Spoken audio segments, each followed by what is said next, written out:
Chosen one, before you read a single word, notice your breath. It is different right now, isn't it? Slightly slower, slightly more still. Like some part of you already knows that what is happening in this moment is not ordinary. That is not your imagination. You were not brought here by accident. Something older and wiser than chance arranged this exact moment, because there is a message that has been held in waiting, sealed until the specific hour when you would be ready to receive it. Not last year, not last month, this hour. And I need you to hear something before we go further.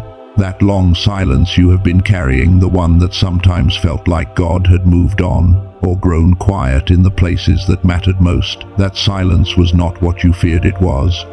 It was the held breath before the most important words are spoken. The message was always coming. It was never withheld. It was being kept carefully, intentionally, until the person it was written for had lived enough, broken enough, and endured enough to hold what it actually contains. Chosen one. That person is you, right now. This is the most urgent thing God has ever sent you, not because destruction is near, but because everything you were made for is closer than you have been willing to believe. The seal is broken. The message is here. Stay. Every word of this matters. Before we go any further, I want to ask you to stay with this all the way through, because by the time we reach the end of what I am sharing with you today, 3 things are going to shift. You are going to understand why the silence you experienced was not abandonment and what it actually was. You are going to discover something about what has been unfolding inside your own brain during this season, something that science has a precise name for, and it will change how you see every moment of feeling blocked or disconnected. And you are going to receive a full declaration of who you were built to be, spoken clearly, so you can walk out of this moment carrying something real. Stay for all of it. None of this is accidental. None of it is wasted. Now, let me take you somewhere for a moment. Picture this. It is late, maybe 2 in the morning, or maybe the middle of a perfectly ordinary Tuesday afternoon, and you are alone with your thoughts in a way that is hard to explain to anyone around you. You are keeping going, doing the things that are required, maintaining the life, showing up where you need to show up. But underneath all of that, there is something else. A quiet, persistent weight. Not grief exactly, not fear exactly. Something that sits at the back of every thought and says quietly, is this it? Is this what was supposed to happen by now? You have not said that out loud to too many people, because it sounds like ingratitude. It sounds like doubt. It sounds like something that might worry the ones who love you. But that question, that honest, aching, middle-of-the-night question, is not weakness. It is actually the beginning of your recognition. It is the sound of a sealed letter trying to get through. Because here is what I need you to understand. You have already been receiving this message. You just did not know how to read the language it was written in. The first page of this letter is written in signs, and these signs have been showing up in your life for longer than you may have realized. The first sign is a restlessness that does not make sense by the world's logic. Your life may look stable from the outside, and even if it does, something inside you will not settle. A pull towards something you cannot fully name, a sense that you are supposed to be somewhere other than where you currently are, not geographically, but in terms of becoming. That restlessness is not malfunction. That is a signal. The second sign is that things have been falling away. Relationships that once felt permanent quietly shifted or ended. Situations that used to feel comfortable began to feel tight. Versions of yourself that you used to inhabit stopped fitting the way they once did. This can feel like loss, and in many ways it is. But what is actually happening is that the message is clearing the table, making space for what is being placed there next. The third sign is that your sensitivity has increased. You feel more, not just emotionally, you notice more. You are more attuned to the energy in a room, more aware of what goes unspoken, more perceptive in ways you cannot always explain. Your dreams have grown more vivid or more repetitive, like something is trying to communicate in a language just below the surface of your waking mind. That heightened sensitivity is not a burden. It is your receiving capacity expanding. The fourth sign is a theme that keeps returning. A certain kind of person keeps appearing in your life, or a certain kind of opportunity, or a conversation that circles back over and over, no matter how many times you think it is resolved. The same idea surfacing in different forms, the same word arriving in different mouths. Pay close attention to what keeps returning. Repetition of this kind is not coincidence, it is insistence. And the fifth sign, and this is the one I want you to sit with, is a pull toward something you cannot yet fully describe. Not toward a specific outcome, not toward a particular job or relationship, but toward something that feels like purpose, like the shape of a life you have not yet lived, but somehow already recognize. Like a door you have not found yet, but know absolutely exists. Every single one of these signs is a line written in your letter. There is a woman whose story carries this exact pattern. She did not know she was being prepared. She spent years inside what looked like an ordinary life, learning things she did not yet understand the purpose of, being shaped in ways she could not yet interpret. And then the moment came, the moment her formation had been building toward the entire time, and it was described this way: for such a time as this. That phrase was not about timing as coincidence, it was about timing as design. She had been positioned carefully, precisely for a moment that required exactly who she had become, through exactly what she had walked through. Chosen one, that is your story right now. The signs that have been appearing in your life are not random events. They are the opening pages of a message that says you were not placed here by accident, and the formation you have been living through has been serving a purpose you are about to understand far more clearly. And that would be enough for today. Everything I have just shared, those 5 signs, that recognition, that alone would be enough. But it is only the first page. Because the question that most people stop at is this: if the message has been arriving, why has it been so hard to hear? Why has the signal felt so faint for so long? Why does the connection that should feel natural feel so often like static? The answer to that question is written on the second page of your letter, and it is going to change how you understand everything that has felt like silence. The second page begins with something that might surprise you. It begins with a truth about your brain, not about your faith, not about your effort, not about whether you have been faithful enough, or present enough, or deserving enough. It begins with a biological fact that researchers have been uncovering for decades, and it connects directly to what you have been experiencing. But first, I want you to understand what was being built during the quiet. There is a particular kind of wilderness that every person who was ever called to something significant has had to walk through. Moses did not deliver anyone in his first 40 years. He lived in the desert. He tended sheep. He sat with a silence that must have felt, at times, completely disconnected from anything meaningful. And yet the man who walked out of those 40 years carried something that the man who walked in could never have held. He had been formed in exactly the way the calling required. That is your season. What was being built inside you during the stretch that felt like nothing was happening is not nothing. 3 specific things were being forged in you. The first is capacity, your ability to carry something heavy without collapsing under its weight. The second is clarity. Old identities that did not truly belong to you were being stripped away slowly, sometimes painfully, so that the person underneath could finally breathe.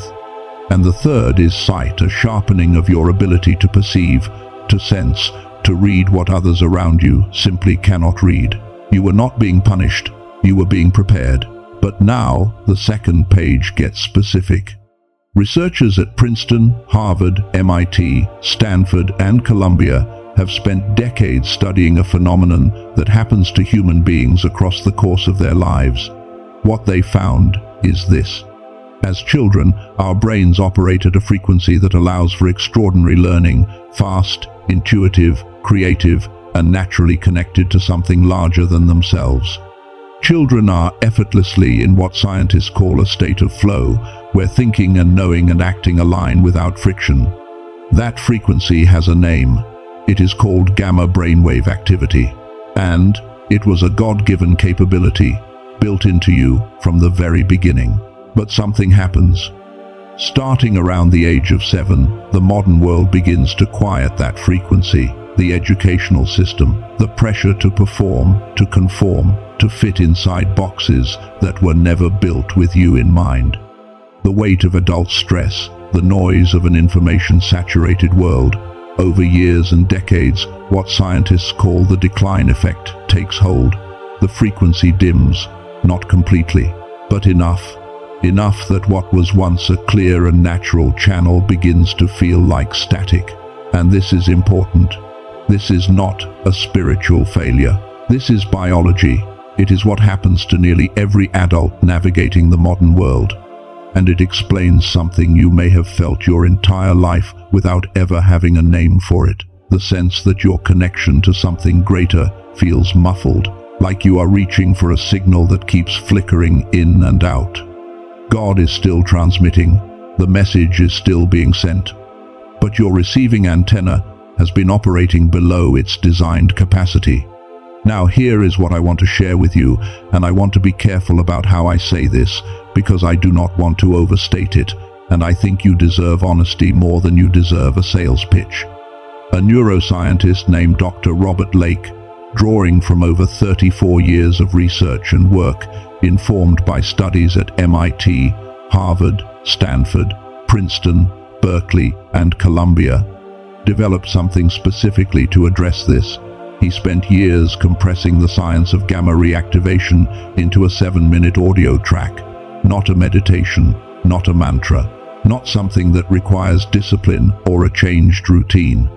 A precisely engineered brain entrainment experience that uses specific sound frequencies to gently guide the brain back toward the natural gamma state, the state you were designed to operate from. It is called the Genius Song. I want to be honest with you. This is a tool. It is not a miracle. It does not replace the journey you are on or the formation you have already walked through. What I cannot promise you is a specific result, because every person is different and every season is different.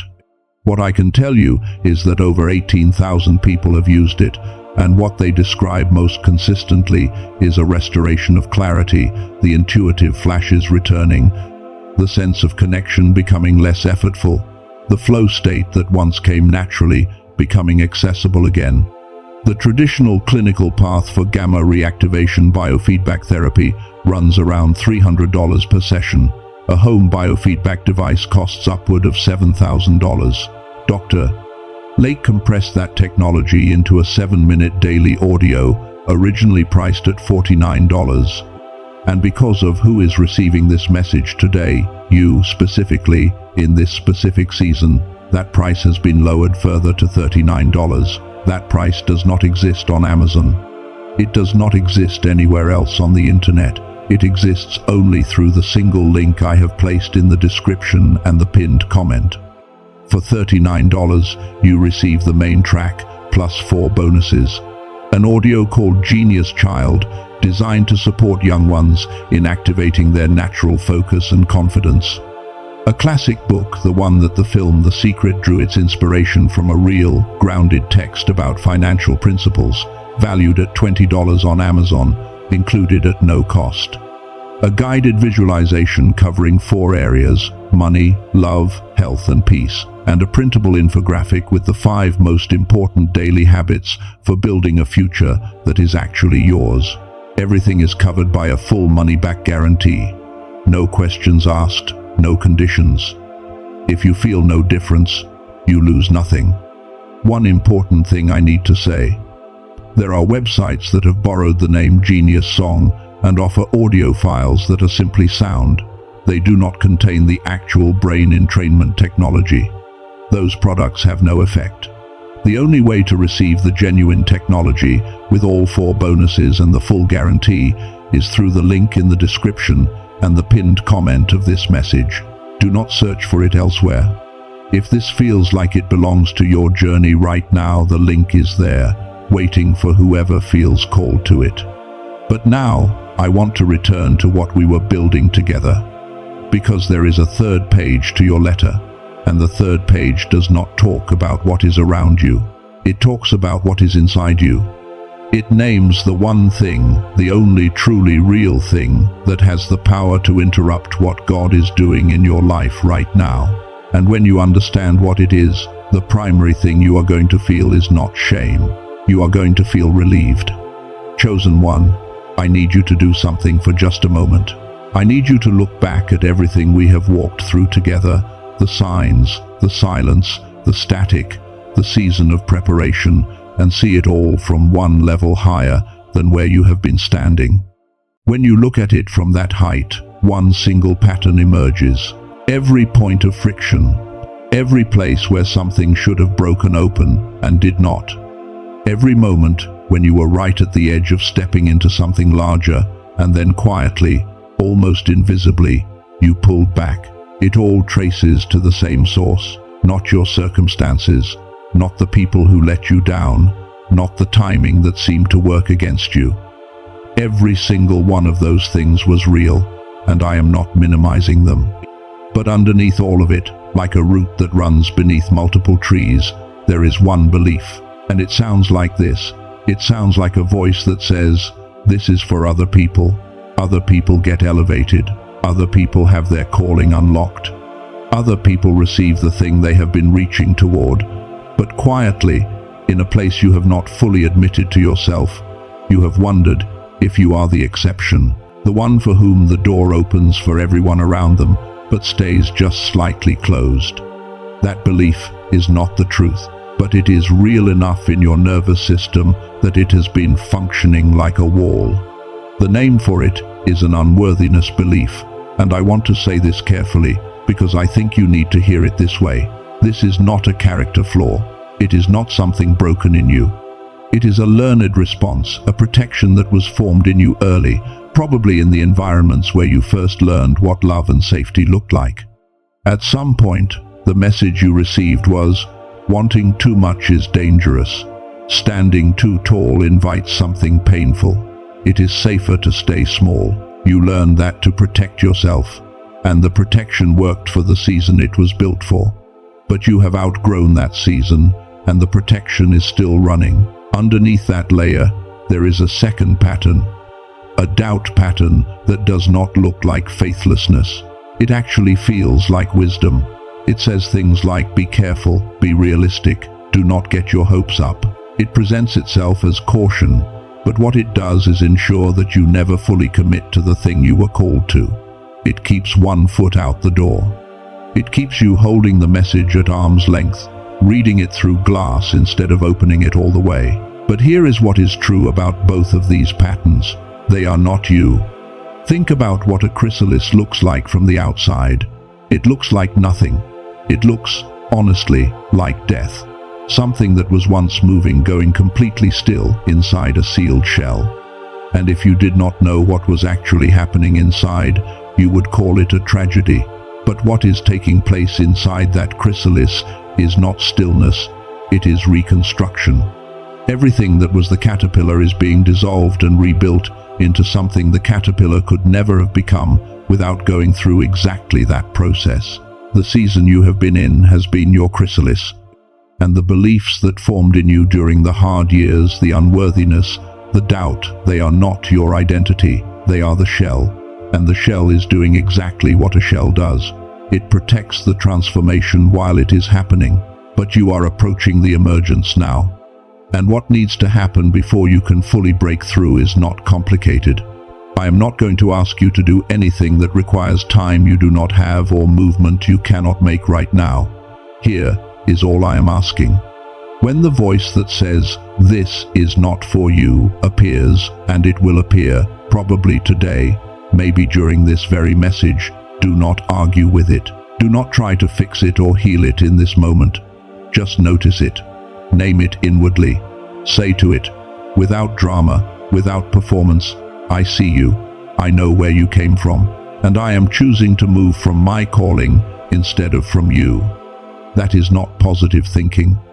That is a genuine act of redirection, turning the weight of your attention away from an inherited story and toward the accurate version of yourself. You do not have to be free from the fear before you move. You just have to move while you are carrying it. Chosen one, everything I have shared with you up to this point has been important. The signs, the formation, the static, the internal obstacle, and yet all of it has been building toward one thing, one truth. The deepest page of the letter, when you hear it, everything that came before is going to reorganize itself around it. Like pieces that were always meant to fit together finally being placed in their correct positions. Stay with me. I want to slow down here. I want to say what I am about to say carefully. Because if you receive it at the surface level, it will sound like something you have heard before. But if you stay with it, if you let it reach the place where truth actually lives, which is not in the mind but in the knowing, not in the thought but in the body, it will change something that has been waiting a long time to change. The most urgent message God has ever sent you is not a warning. It is not a timeline. It is not a set of instructions. It is not a prophecy about what is coming or what you need to do next. It is a revelation about who you already are. Say that again, slowly in your own mind. Not what you are supposed to become. Not what you could be if you fix the right things. Not the version of you that exists on the other side of your healing, who you already are. Here is what I mean. The first page of the letter, the 5 signs, was saying to you, recognize that you have been receiving this all along. The second page, the formation, the static, the tool for clearing the channel, was saying the frequency is returning and everything you need to receive more clearly is within your reach. The third page, the unworthiness, the doubt, the chrysalis, was saying the only wall between you and the fullness of what is available is a belief you inherited that was never actually yours. And now this final page, the one that all the others were preparing you to receive, says something that I want to place directly into your hands. The preparation was never so you could become worthy. The preparation was so you could finally stop arguing against what was already true. You are the seer. You have always seen what others around you could not see. The sensitivity that sometimes felt like a curse, the way you feel things more deeply. Notice what others miss. Sense shifts before they become visible. That is not your weakness. That is your sight. And it is one of the primary reasons you were chosen for this moment, this season, this assignment. You are the light bearer. This is a weight you may have carried your whole life without ever having a name for it. A pull to be present in someone else's darkness, not because you were asked, but because something in you simply could not look away. The presence you carry into a room changes the temperature of that room, not because you perform anything, but because of who you are. You are the cycle breaker. The patterns that have moved through your family line, through your relational history, through the generational story you were born into, they stop with you. Not because you are better than those who came before you, because you were the one assigned to be the interruption. Your life is not only yours, it is the first chapter of a story that did not exist before you decided to live it. You are the voice.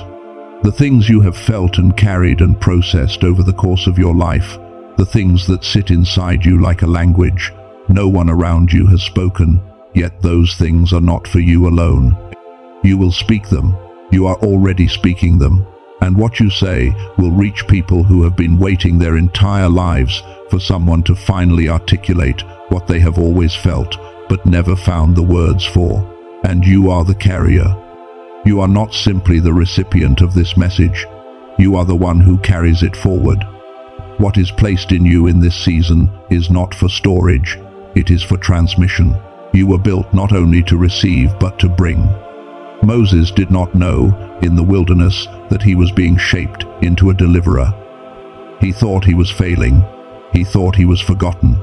He told God directly, "I am not the right person. I do not speak well. Please send someone else." But the burning bush was always coming. The moment of recognition was always coming. The convergence of formation and identity and calling in a single encounter that changed everything. It was always coming. That convergence is what is happening in your life right now. Not in the future, not when things look better, not when you feel more ready, now. And the declaration, I want to leave in your bones, not as something to reach toward, but as something to receive, as something that is already accurate, is this. You are not waiting to be chosen. You are chosen. You are not hoping to be called. You are called. You are not reaching for the life you were meant to live. That life is reaching for you, and it has been this entire time. This is the most urgent message God has ever sent you.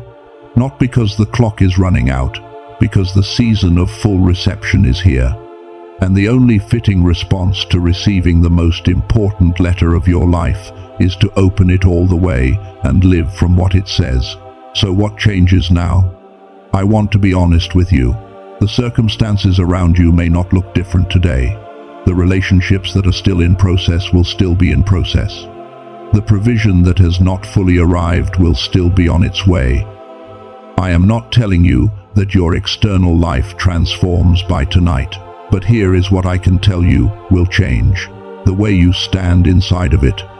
Because you cannot receive a message about your identity and remain the same person who picked up the envelope. Something shifts in how you carry yourself, in what you allow in what you decide is worth your energy, and what you quietly, firmly let go. Here is one practical thing I want to give you.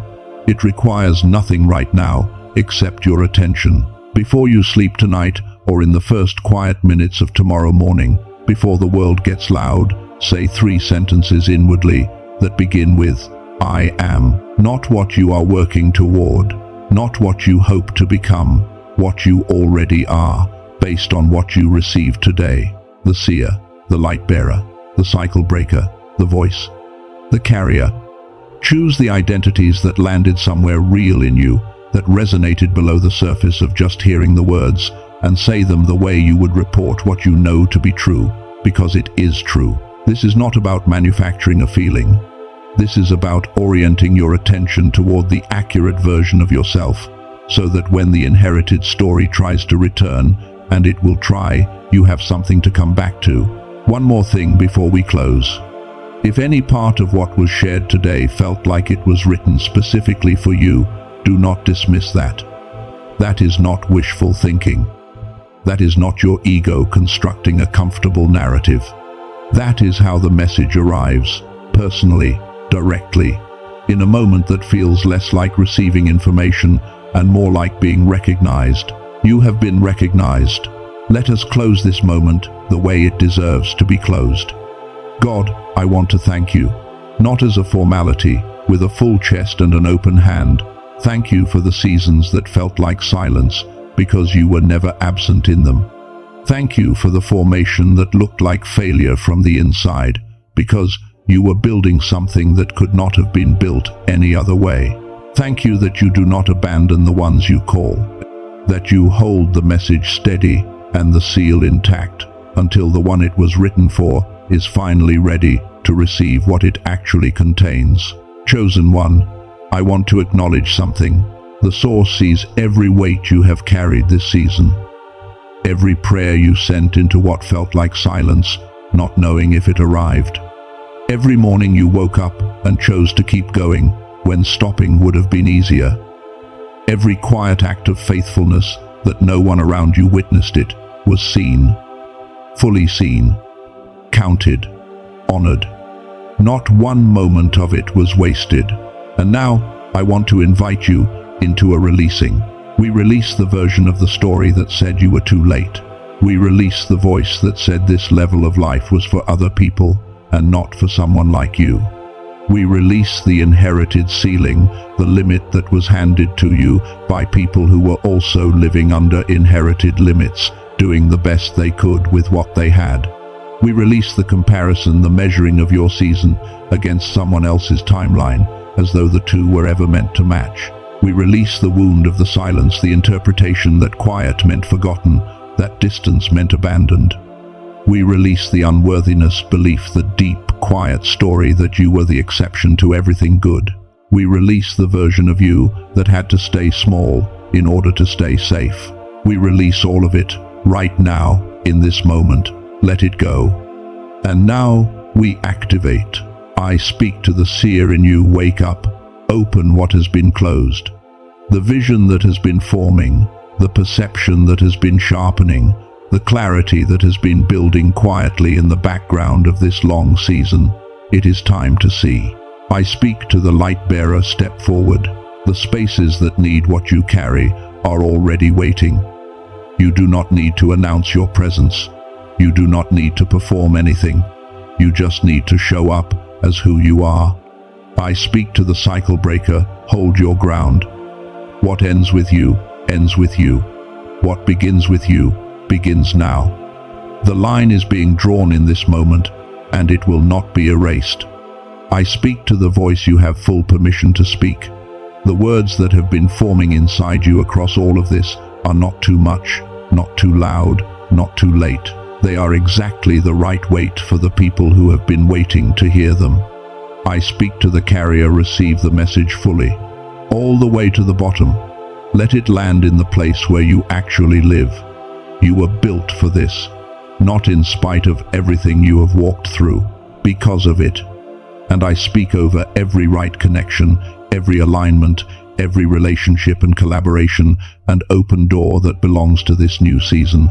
Let the right ones be drawn near, and let everything that has completed its purpose be released with gratitude and without grief. We cover this rising. What is being built in you right now? Guard it in the early, tender days of its emergence. Let nothing that has been lifted today be pulled back down. Let the old patterns find no new foothold here. What has been opened, stay open. I am the seer. I am the light bearer. I am the cycle breaker. I am the voice. I am the carrier. The most urgent message God has ever sent me was not a warning. It was a revelation, and I receive it now fully, without reservation, without unworthiness, without condition. I am chosen. I am called. I am already in the becoming. It is done. It is sealed. We receive it. In Jesus' name, Amen. If this message landed somewhere real in you today, type the word open in the comments. Just that word. Let it be your way of saying, I received it. Because there is something that happens when you mark a moment, when you name it out loud and say, this one mattered. If there is someone in your life whose message is also overdue, someone walking through silence right now who needs to hear what you heard today, share this with them. Not because you have to, because sometimes the most urgent message someone receives comes through the hands of the person who loved them enough to pass it forward. For anyone who felt called to the 7-minute tool we spoke about earlier, the Genius song, the link is in the description and the pinned comment, waiting for you whenever you feel ready. Chosen one, go and be who you already are.